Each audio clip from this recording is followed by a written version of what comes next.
ओम नमः शिवाय गुरवे सच्चिदानंदमूर्तये निष्प्रपंचाय शांताय निरालंबाय तेजसे विश्वं दर्पणदृश्यमान नगरी तुल्यन्निजान्तर्गतं पश्यन्नात्मनि मायया बहिरिवोद्भूतं यथा निद्रया यत्साक्षात् कुरुते प्रबोधसमये स्वात्मानमेवाद्वयं तस्मै श्रीगुरुमूर्तये नमः इदं श्रीदक्षिणामूर्तये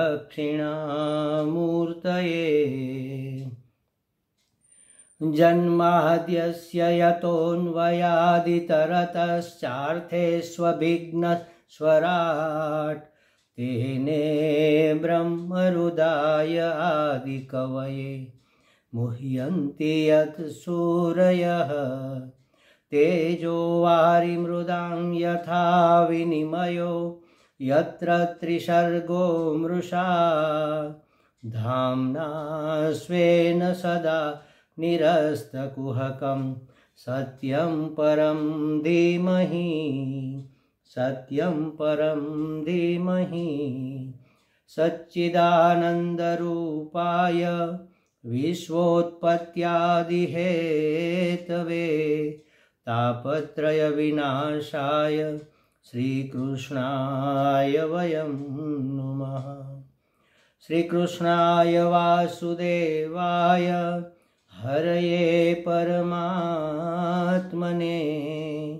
प्रणतः क्लेशनाशाय गोविन्दाय नमो नमः। गोविन्दाय नमो नमः। हरिः ओम। श्री गुरुभ्यो नमः। हरिः ओम। श्रीमद् भागवत जी का तीसरा स्कंद चल रहा है। 23वें अध्याय में हमने देखा कि कर्दम जी ने अपना तेज देवहूति में स्थापित करके 9 कन्याएं प्रकट की और फिर कर्दम जी को संन्यास लेने का विचार आया, क्योंकि वह पूर्व शर्त थी ना, पूर्व प्रतिज्ञा थी, शादी से पहले प्रतिज्ञा की थी कि भाई तुम्हें संतान प्राप्ति हो जाए तब तक मैं गृहस्थी रहूँगा, फिर मैं संन्यास्त हो जाऊँगा। तो उसके अनुसार पतिदेव संन्यास ग्रहण करके वन में चले जाना चाहते हैं। यह देवहूति ने देखा तो उसने व्याकुल एवं संतप्त हृदय से धीरे धीरे मधुर वाणी में कहा। देखो, ये गृहस्थी गृहिणियों को समझने जैसा ये है कि अगर हमारी नापसंद की कोई बात, अगर हमारी अरुचिकर कोई बात पतिदेव कर दे जो हमें पसंद नहीं है, तो भी उनसे कैसे रिएक्ट करना चाहिए, कैसे उसकी प्रतिक्रिया होनी चाहिए। देखो, तो उसने धीरे धीरे मधुर वाणी में कहा, हे स्वामी, आपने जो प्रतिज्ञा की थी वह सब पूरी की, लेकिन मैं आपकी शरणागत हूँ, मुझे अभय दीजिए। आप तो जा रहे हैं, मुझे अभय पद प्राप्त होना चाहिए। क्यों? एतावतालं कालेन व्यतिक्रांतेन मे प्रभो इंद्रियार्थ प्रसंगेन परित्यक्त परमात्मनः। हे प्रभु, बहुत हुआ, अब तक परमात्मा से विमुख रहकर मेरा जो समय इंद्रिय सुख भोग में बीता वह तो निरर्थक गया। मैंने आपको समझा ही नहीं, कहने का मतलब, और मैंने आपसे इंद्रियजन्य अनुराग चाहा या अनुराग किया, फिर भी मुझे संतोष है कि आप जैसे सत्पुरुष का संग मुझे मिला, और इस संग का शास्त्र के कथन के अनुसार मुझे अभय पद प्राप्त होना चाहिए। शास्त्र में कहा है कि कोई संत महात्मा सत्पुरुष का संग अगर आपको लंबे समय तक मिल जाए तो आपको अभय पद की प्राप्ति वह करा देता है, क्योंकि वह संग सत का संग है, सत्पुरुषों का है, सत परमात्मा का संग है। सत्संग का यही परिणाम है कि आपको अभय पद प्राप्त हो जाए। तो उसने कहा कि मुझे अभय पद की प्राप्ति होनी चाहिए, आपका हमने संग किया है, तो ऐसा कुछ करो कि जिससे मुझे अभय पद की प्राप्ति हो जाए। और कहा कि संगो य संश्रुतेर हेतु रसत्सु विहितो धिया स एव साधु सुकृतो निःसंगत्वया कल्पते। क्या कहा?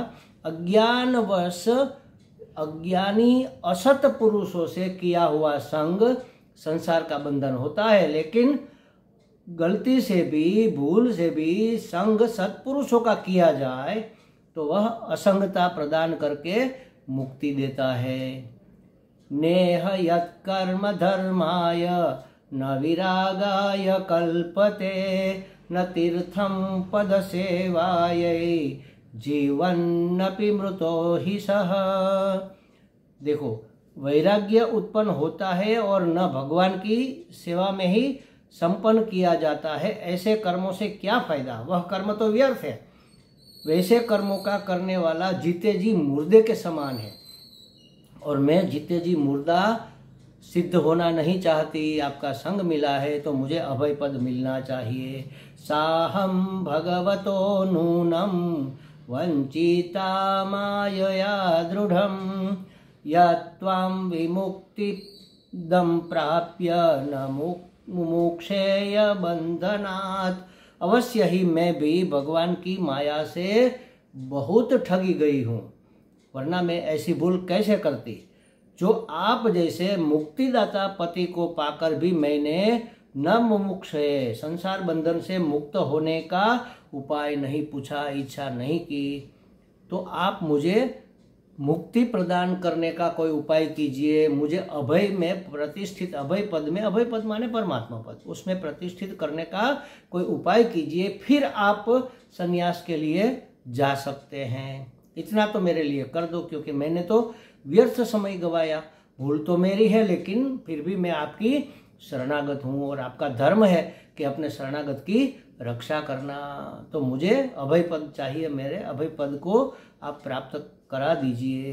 तो आगे अथ चतुर्विंशोऽध्याय, भगवान श्री कपिल देवहूति का, कपिल देव का देवहूति के गर्भ से प्राकट्य होता है, इसके बारे में आगे आता है।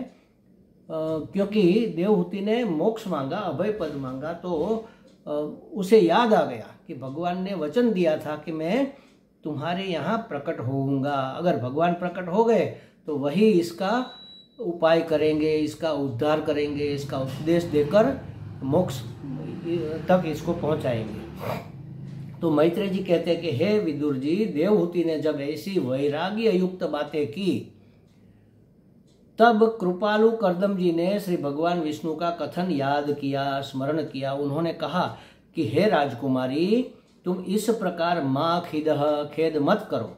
तुम्हारी कोख से अविनाशी भगवान विष्णु अदुरात शीघ्र ही पधारेंगे। और कहा कि द्रुतव्रतासि भद्रन्ते दमेन नियमेन च तपो द्रवीण दानैश्च श्रद्धया चेश्वरं भज। अब तुम कैसे रहोगी? अब तक तो तुमने बहुत किया भी है, सेवा भी की है, व्रत तप भी किया है, लेकिन अब भी तुमने तो अनेक व्रतों का पालन किया है, अतः तुम्हारा तो कल्याण ही होगा। अब तुम क्या करो? देखो, भगवान या भगवान जैसा पुत्र सत्पुरुष अगर हमें प्राप्त करना है तो माता और पिता का जीवन कैसा होना चाहिए? तो कहा कि अब तो तुम बस संयम से, नियम से, तप से, द्रव्य से, दान आदि से श्रद्धा पूर्वक श्री भगवान का भजन करो। संयम पूर्वक भगवान का भजन करो। पूर्वक का मतलब है पहले संयम करो और संयम में रहकर भगवान का भजन करो। गीता जी में भी भगवान ने कहा है, श्रद्धावान लभते ज्ञानम तत्परः संयतेन्द्रिय। श्रद्धा जिसकी होती है वह भगवान को प्राप्त करता है, लेकिन दो शर्त और है। उसमें भगवान को प्राप्त करने की लालसा, तत्परता होनी चाहिए, जिज्ञासा, बर्निंग डिजायर होनी चाहिए, और इंद्रियों का संयम होना चाहिए, संयम इंद्रियों का। तो कहते हैं कि संयम पूर्वक रहो और भगवान का भजन करो। भगवान का भजन करो संयम पूर्वक। संयम पूर्वक माने अपना जीवन पहले संयमवान बनाओ और साथ साथ में भगवान का भजन करो। मन, बुद्धि, चित्त, इंद्रियां इत्यादि को संयम में रखो, अनुशासन में रखो और भगवान का भजन करो। नियम पूर्वक भगवान का भजन करो, संयम से, नियम से। आज किया फिर 2 दिन नहीं किया, फिर 3 दिन किया, फिर 2 दिन नहीं किया, ऐसा नहीं। जैसे समझो कि हम क्या रास्ता ढूंढ निकालते हैं कि चलो हमें इस महीने 50,000 जाप करना है, तो हमने 30 दिनों में उसको, या 30 दिन का 30,000 समझ लो, तो डेली का 1000 जप हमें करना है। तो 1 दिन किया, 2 दिन किया, तीसरे दिन किया, फिर चौथे दिन कोई प्रसंग में जाने का मन हुआ। प्रसंग तो आते रहते, संसार है, तो सोचा कि चलो आज 1000 नहीं करेंगे, कल 2000 साथ में कर लेंगे। ठीक है, अनिवार्य संजोग है तो ये उपाय है, लेकिन बड़ी आसानी से अगर इस बात को टाला जा सकता है तो हमें टाल देना चाहिए। दूसरे दिन 2000 किया, फिर 1,000 करके करके करके 2-3 दिन बीच में नहीं किया, तो सोचा कि चलो 2-3 दिन 1500 कर लेंगे, तो जो बच गया वो पूरा हो जाएगा। तो इसका फल नहीं मिलता, ये मैं नहीं कहता, फल तो मिलता है कि कोई वस्तु निरर्थक तो जाती नहीं, लेकिन जो नियम पूर्वक किया जाता है, तीव्रता से जो किया जाता है, उसका शीघ्र फल मिलता है और बड़ा उत्कृष्ट फल मिलता है। तो इसलिए कहा कि संयम से भगवान का भजन करो, नियम से भगवान का भजन करो। नियम से का दूसरा एक अर्थ ये भी है, डेली नियम ले लो, भाई इतना तो करना ही है बस, चाहे कुछ भी हो जाए, तो ये नियम से। दूसरा स्वधर्म, नियम का अर्थ है स्वधर्म पूर्वक, अपना धर्म का पालन करते हुए भगवान का भजन करो। तप से, तप पूर्वक, तप से माने तप पूर्वक भगवान का भजन करो। तप क्या है? अनेक प्रकार से तप को परिभाषित किया जाता है, लेकिन यहाँ पर तप का अर्थ जो शुरू का तप होता है उसकी बात है।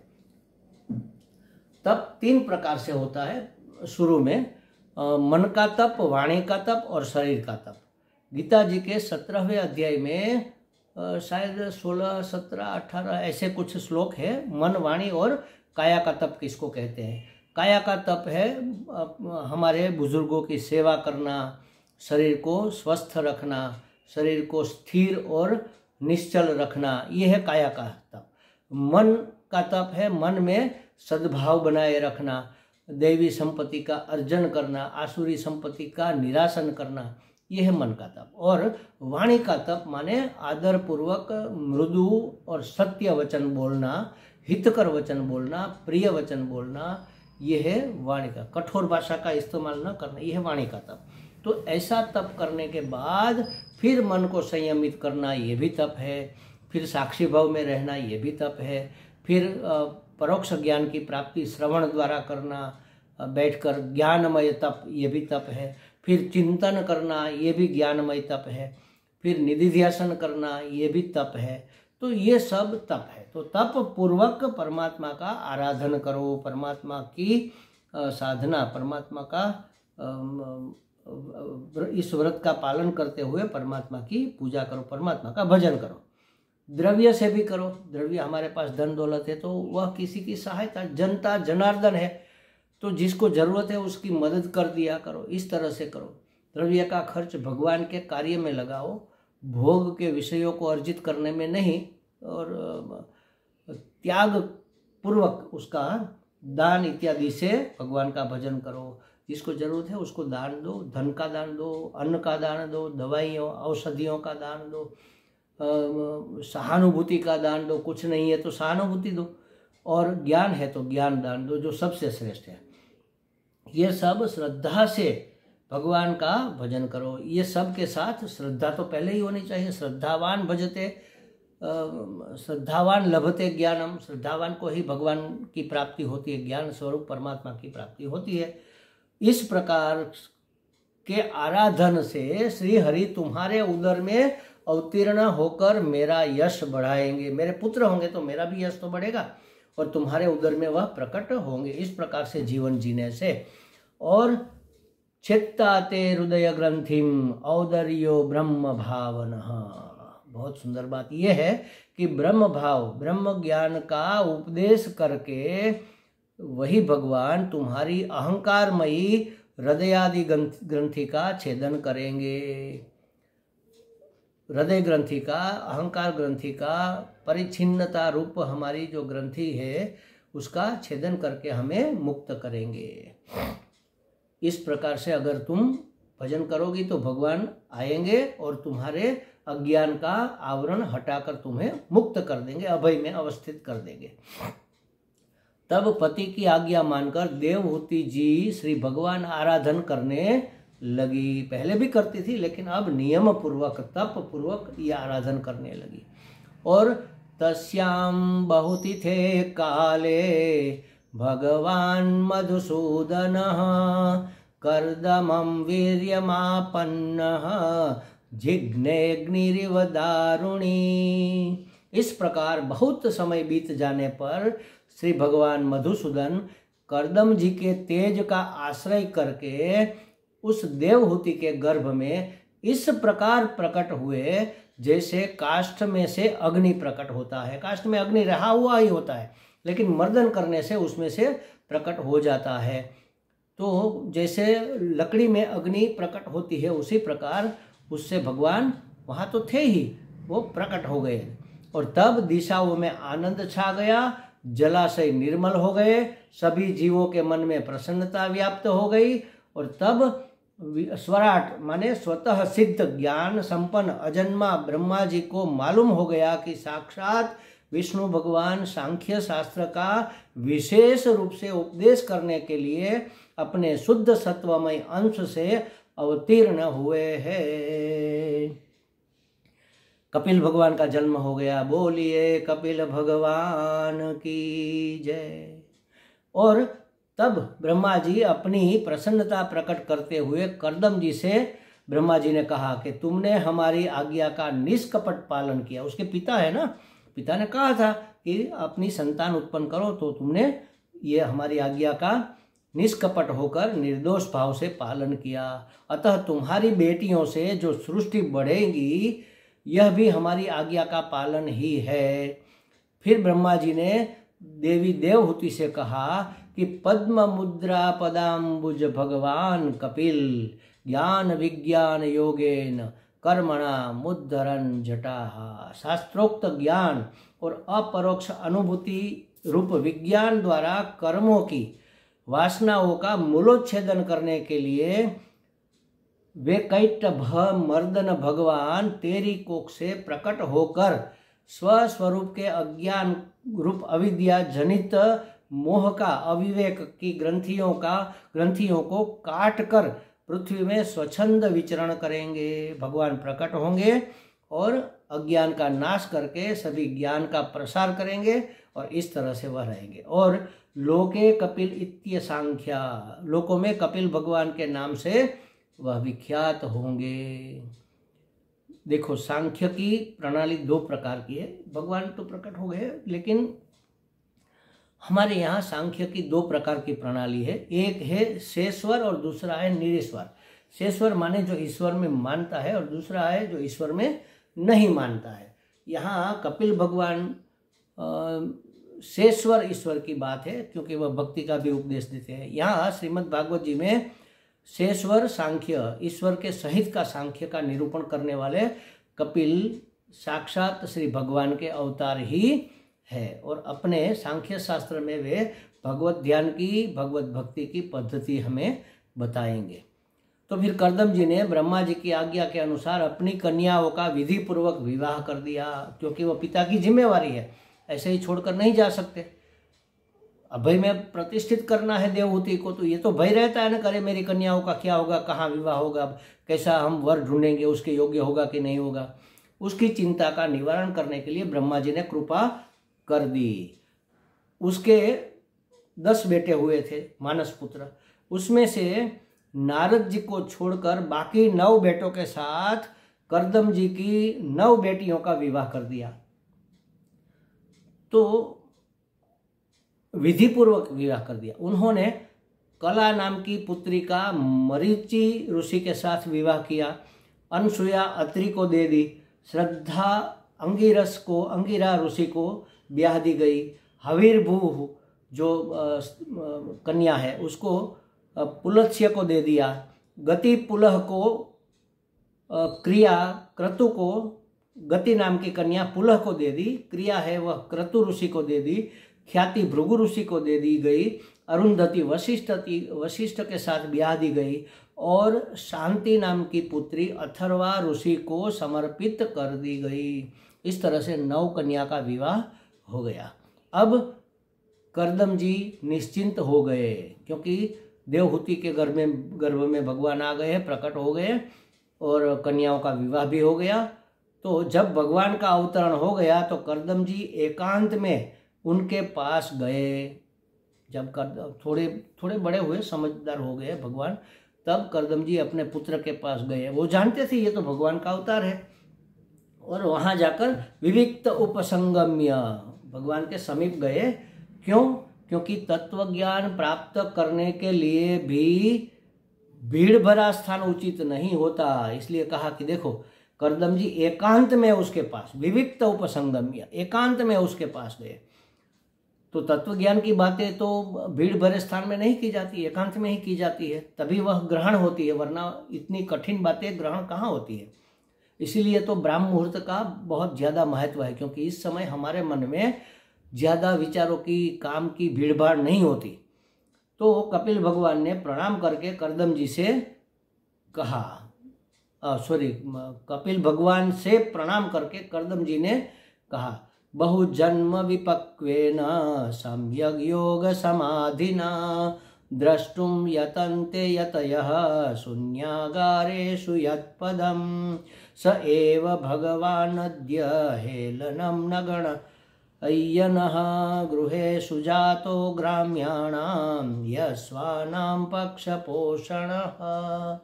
क्या कहा? जिनके स्वरूप को योगी जन अनेक जन्मों के साधन के द्वारा सिद्ध हुई सुदृढ़ समाधि के द्वारा एकांत में, माने कामना शून्य अंतःकरण में देखने का प्रयत्न करते हैं, वे ही अपने भक्तों की रक्षा करने वाले श्री हरि हम इंद्रिय ग्राम निवासियों के, माने असंयमी, समझो, विषयों के द्वारा होने वाली अपनी अवज्ञा, अवहेलना का कुछ भी विचार न करके आज हमारे घर अवतीर्ण हो गए हैं। आप भगवान हमारे यहाँ अवतीर्ण हो गए हैं। तो इसके बारे में आगे चर्चा करेंगे। ओम पूर्णमदः पूर्णमिदं पूर्णात् पूर्णमुदच्यते पूर्णस्य पूर्णमादाय पूर्णमेवावशिष्यते। ओम शांति शांति शांति। हरि ओम। श्री गुरुभ्यो नमः। हरि ओम।